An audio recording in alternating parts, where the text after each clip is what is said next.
Construir casas populares baratas, que sejam bonitas, modernas e ainda garantam conforto e durabilidade é um dos maiores desafios que eu enfrento como construtora. E se você acha que uma casa popular precisa ser sem graça, eu não concordo com você.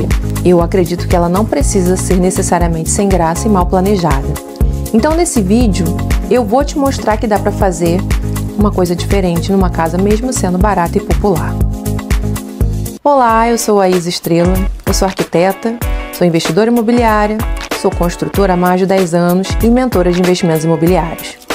E ao longo desses anos, eu fui adaptando os meus projetos para acompanhar as mudanças no mercado e assim entregar casas mais eficientes, tanto para quem compra e mais lucrativas, claro, para quem constrói, no caso a minha construtora. Mas eu vou falar para vocês que nada disso foi fácil, viu? Com o tempo, as casas foram diminuindo de tamanho, os custos foram subindo e eu tive que pensar em novas estratégias para continuar inovando sem perder a qualidade. Um dos principais preceitos da minha empresa Mérida é construir casas com design inovador, casas modernas, sem perder aquele toque de femininidade, garantia e ao mesmo tempo ser uma empresa lucrativa. E hoje eu vou te mostrar a evolução das fachadas das casas que eu construo pela minha construtora Mérida e eu quero saber a sua opinião. Você acha que uma casa pequena pode ser confortável e bonita? Comenta aqui para mim que eu quero ouvir sua opinião. Se você olhar para os projetos das casas populares de alguns anos atrás, provavelmente você vai perceber que a maioria delas era térrea, com 2 quartos, um quintal espaçoso. Eu também construía casas assim. Mas ao longo do tempo, a realidade mudou.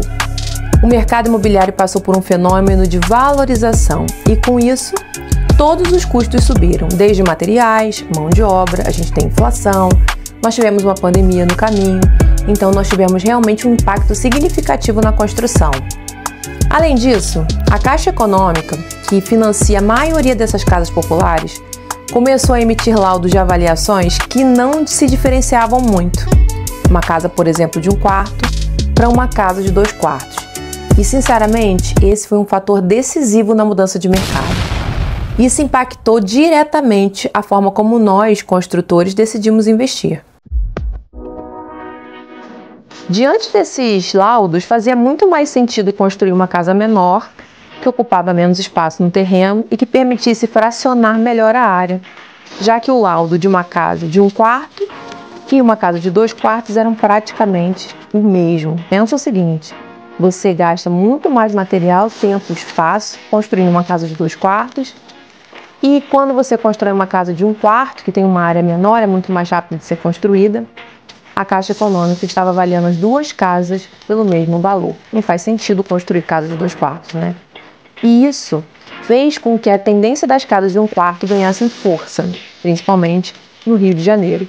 Eu sei que essa tendência também acontece em São Paulo, principalmente em imóveis prédio, né? Tipo prédio. Aqui no Rio impactou diretamente as chamadas casas, né? Kitnet. Agora eu vou te fazer uma pergunta. Você compraria uma casa de 1 quarto se ela fosse bem planejada, no modelo dessas tiny house? Me conta aqui nos comentários. Diminuir o tamanho das casas, na minha opinião, não significa abrir mão da qualidade e nem do design. Então, a primeira grande mudança que eu fiz nas minhas casas foi na fachada. No início, as primeiras casas que eu construí eram de 2 quartos, um terreno com 2 casinhas, usava telha cerâmica e que era um padrão na época, bem no início, mais de 10 anos atrás, quando eu construí, basicamente todas as casas populares eram de telha cerâmica. E o madeiramento desse telhado era caro, era trabalhoso, era um telhado que dava muitos problemas. Então, uma das primeiras coisas que eu fiz, seguindo uma tendência europeia e de inovação design, foi mudar essas telhas, tá? Eu busquei outras alternativas para melhorar e modernizar essas casas. A primeira solução que eu adotei bem lá no início foi substituir o telhado cerâmica por laje plana e depois cobrir com telha de fibrocimento, que na época era até chamado amianto, né? Um material que fazia mal à saúde e que depois foi substituído por fibrocimento. Isso deixou a fachada mais moderna, E foi muito aceita no mercado, sabe? Eu tive uma aceitação muito grande, os clientes brigaram por esses imóveis. Logo em seguida, o bairro mudou, as pessoas passaram, os outros construtores passaram a construir essa tipologia. Visto que era uma coisa diferente, a gente quebrou o paradigma daquela casa popular com carinha de casa popular. Depois, a gente ousou mais.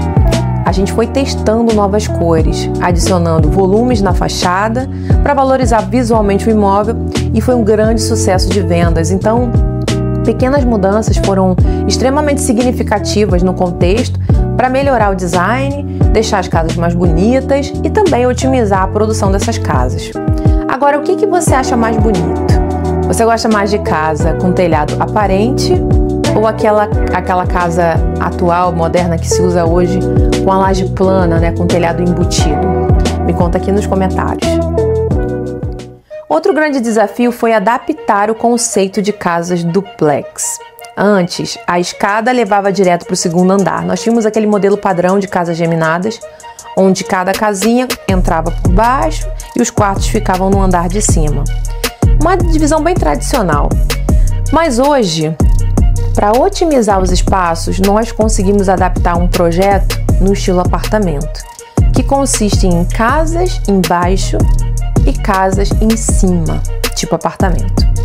Essa mudança permite aproveitar melhor o terreno e aumenta a lucratividade sem perder a qualidade. Essa principal mudança foi importante, pelo menos para minha construtora, porque quando a gente não precisa construir a escada, nós temos uma escada de acesso para cima, nós economizamos muita área, o que nos permitiu criar o segundo quarto. Então nós estamos praticamente construindo numa área similar a uma casa de um quarto, uma casa com 2 quartos linear. Eu vou colocar aí um modelinho para vocês fazerem uma comparação. Agora você me conta, você prefere morar numa casa térrea ou um apartamento com entrada independente? Agora, eu quero mostrar para vocês um projeto bem recente que representa bem essa evolução. É o projeto do Sena 1, tá? Esse projeto está em fase final, essas casas já estão em fase de habite-se e é a primeira vez que eu executo esse projeto juntando várias tendências que eu testei ao longo desses anos. Ele manteve os 2 quartos, como eu disse, mas foi adaptado para um modelo de casas sobrepostas, modelo embaixo e em cima. Nós mudamos também as telhas de fibrocimento para telhas metálicas, aumentamos os vãos das janelas para trazer mais iluminação, aplicamos esquadrias de alumínio para melhorar a durabilidade e também a leveza. Dá uma olhada nesse projeto. Você gostou dessa solução? Achou a fachada interessante? Parece uma fachada de casa popular? Essas casas têm um preço de venda de R$205 mil. Você compraria uma casa assim? Ou construiria uma casa nesse design? Construir casas populares não é só levantar parede, gente. É encontrar um equilíbrio entre custo, design e funcionalidade. Pelo menos, essa é a postura que eu defendo. E o mais importante, entender as necessidades de quem vai morar nessas casas. Criar um espaço que seja bonito e confortável. Eu gosto muito de humanizar as minhas plantas para entender se o que eu estou projetando realmente vai resolver o problema das pessoas que vão habitar nesses imóveis.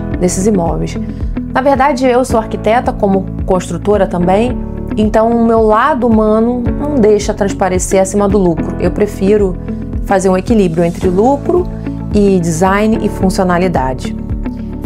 E agora me conta, o que você achou dessa evolução? Você tem percebido no seu bairro que as casas populares também ganharam uma nova carinha, estão mais modernas? Você compraria uma dessas casas caso você tivesse acesso ao programa Minha Casa Minha Vida, ganhasse subsídios? Você teria coragem de comprar um desses imóveis? E é claro, gente, se você gostou desse conteúdo, se inscreve aqui no canal e me segue no Instagram. Eu vou deixar ele aí na tela.